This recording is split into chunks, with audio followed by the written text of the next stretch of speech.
Hello,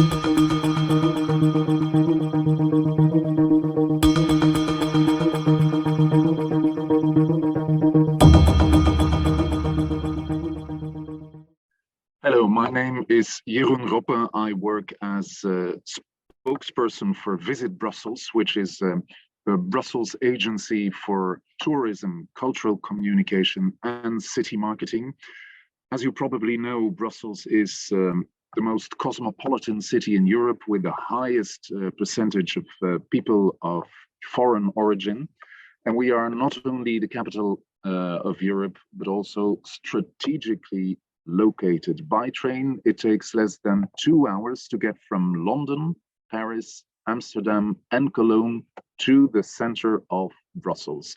Brussels is a very interesting tourism destination, I'd say, for culture and heritage. The most famous attraction is, of course, the Grand Place, for many people, the most beautiful square in the world.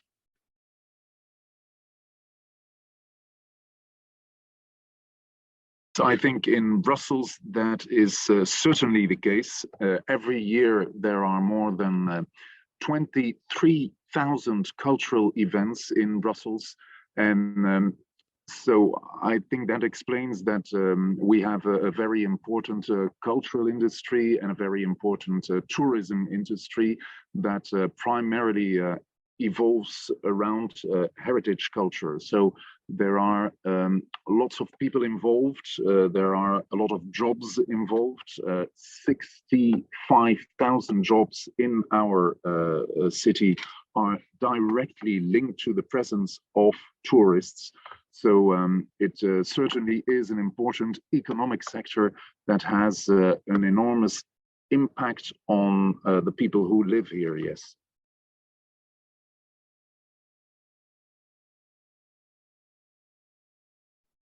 How culture and heritage influence the consumption of tourism has, I think, a lot to do with planning and time management, visitors management, working with time slots. I think tourism in post-COVID times is more planned, scheduled, and that is something that has always existed in culture and heritage tourism, where people really took a reservation or bought tickets on beforehand to go to a museum or a cultural site. So all the reservation systems and digital tools that exist in culture and heritage tourism should be an example for other forms of tourism.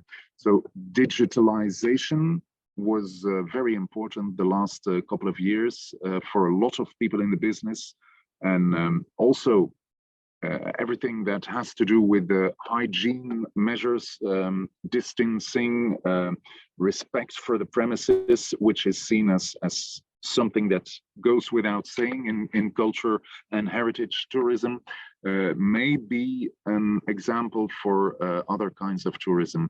In Brussels, for example, we launched a hygiene label, a health and safety label for the complete sector, and that was reassuring for tourists. And of course, everything that has to do with sustainability.